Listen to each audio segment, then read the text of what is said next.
Happy Monday, everybody. I'm Jamal Simmons, and this is what America's thinking. There's a chill in the air. The leaves are changing colors. It's October 7th. Fall is finally here. As the impeachment inquiry rattles on, President Trump's re-election campaign is full steam ahead, too. We're almost a year away from the next election. Can you believe it? So what's the voting bloc he seems to be extra focused on? African Americans. According to a Politico report from last month, the Trump 2020 campaign has been reaching out to well-known African American groups about joining his coalition. This in efforts to boost GOP support among black voters. The president has been known throughout his life and more recently in his political career to target people of color and Muslims with his language. But the campaign's pitch to black voters is this: ignore the rhetoric, just look at the policies.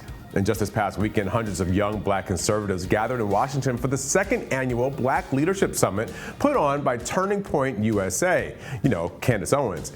The president touts low unemployment rates among African American workers, as well as his efforts to improve black communities. Just recently, he spoke to a group of historically black college presidents about the investments he's making there. Trump also has had a focus on criminal justice. He passed the First Step Act with support from prominent black voices like Van Jones. He granted clemency to Alice Marie Johnson with the help of Kim Kardashian.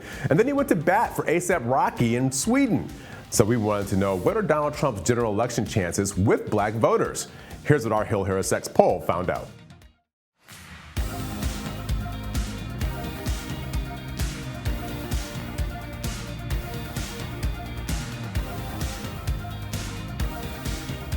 For those voters who had a preferred Democratic candidate, like say a Joe Biden or Bernie Sanders, Kamala Harris or Elizabeth Warren, just 4% of all African American registered voters would pick Donald Trump in a general election.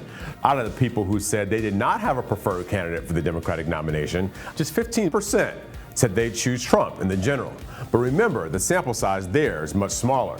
The president may not get big support among black voters, but he doesn't really need it. He just needs to tick up support just a little bit in the right places to hold on to his electoral college win. We'll be watching.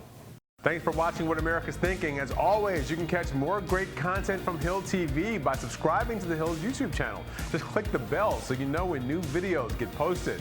And head to thehill.com for all the latest political news. You can also find me at Jamal Simmons on Twitter and at Real Jamal Simmons on Facebook and Instagram. See you next time.